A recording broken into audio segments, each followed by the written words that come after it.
Olá, amigos da TV Atualidades do Direito, tudo bem? Nós estamos agora com o professor Vitor Guglinski, que ele fala conosco de Cataguases, Minas Gerais, e vamos conversar sobre uma recente notícia veiculada no portal Atualidades do Direito sobre o Rio Mais 20. Trata-se de um encontro realizado entre estados e municípios para debater sobre o desenvolvimento sustentável. Tudo bem, professor Vitor? Tudo bem, Saulo. Mais uma vez, muito obrigado aí pela oportunidade de poder comentar. Muito boa tarde aos amigos da Atualidades do Direito. O que você tem aí para mim?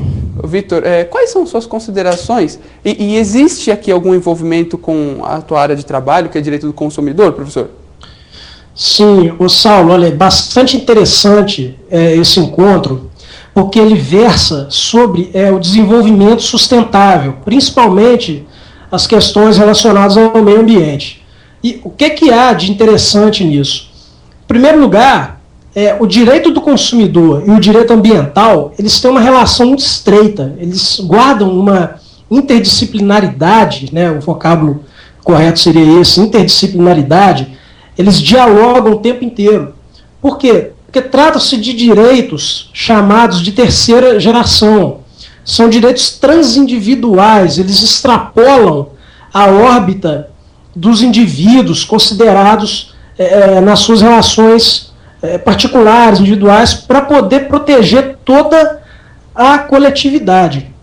Então, a primeira consideração que eu tenho a fazer é que tanto a defesa do consumidor quanto o direito ao meio ambiente equilibrado, eles possuem vocação constitucional, eles são duas matérias expressas no texto constitucional, inclusive o direito do consumidor como direito fundamental. Está no artigo 5º, inciso 32 da Constituição, determinando que o Estado promoverá na forma da lei a defesa do consumidor. E mais à frente, na parte final da Constituição, nós temos o tratamento do direito ambiental, do direito da coletividade ao meio ambiente equilibrado. Bom, não tem como você falar em meio ambiente equilibrado se você não tiver um consumo sustentável.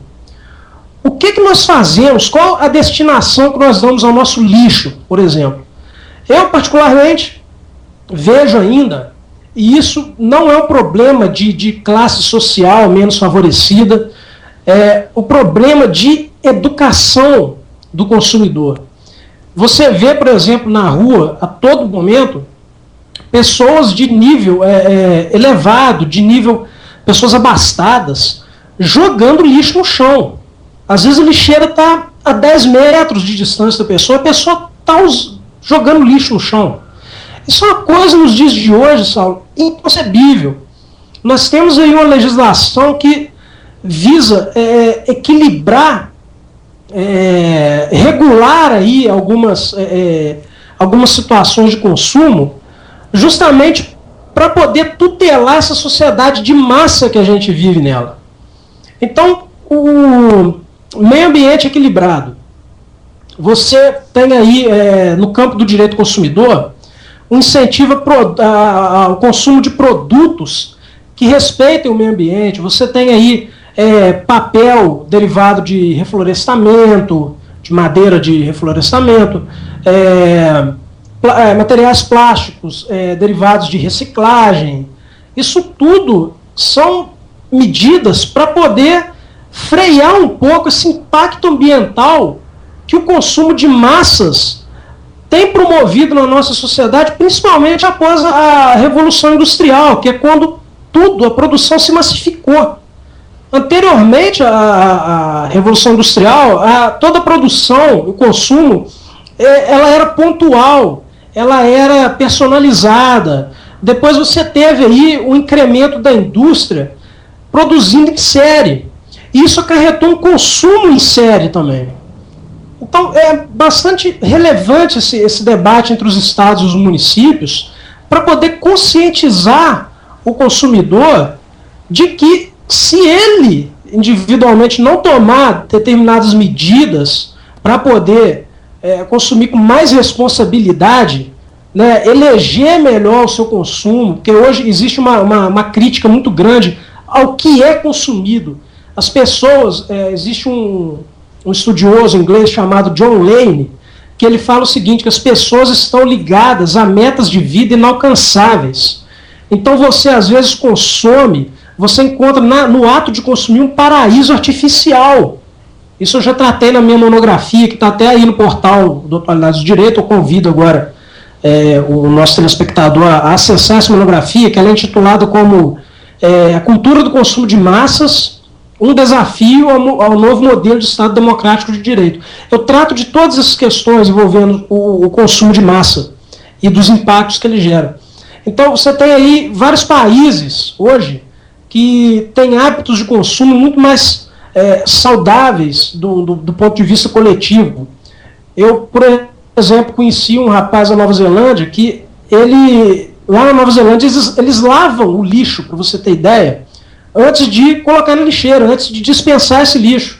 O lixo é lavado, embalagem que contém produto orgânico, leite, alimentos, tudo é lavado para gerar menos impacto ao meio ambiente. A Nova Zelândia hoje, por exemplo, é considerado um modelo mundial de consumo sustentável. Então, o Encontro Rio+20, né, esse evento promovido aí pela ONU, ele visa ter um objetivo muito relevante, muito importante, que é de despertar no consumidor a atuação, o consumo sustentável, uma atuação visando as próximas gerações, ao consumo das próximas gerações, aos impactos que vão ser experimentados, reduzir os impactos ambientais que vão ser experimentados pelas próximas gerações. Então, é bastante importante o consumo, você criar um consumo responsável.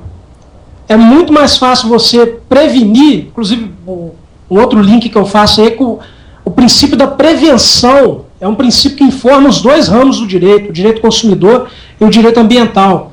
Primeiro, porque é sempre mais barato prevenir, é muito menos custoso você ter que gastar dinheiro com ações para poder reparar danos é muito mais dispendioso para o poder público e, consequentemente, para o contribuinte, que vai ter uma carga tributária muito maior. Essas são as considerações aí que eu tenho a fazer em relação a esse tema, Saulo. Muito bacana, professor Vitor. E como o professor bem disse, deixou o convite para o pessoal assistir, ou melhor, ler o seu artigo publicado no seu portal, lá no seu blog. Para acessá-lo, basta entrar no site www.atualidadesdodireito.com.br/Vitor Guglinski. Professor Vitor, nós do Atualidades do Direito agradecemos os esclarecimentos e esperamos contar mais vezes. Obrigado. Eu que agradeço, Saulo. Contem sempre comigo, viu? Um abraço a todos. Obrigado, pessoal.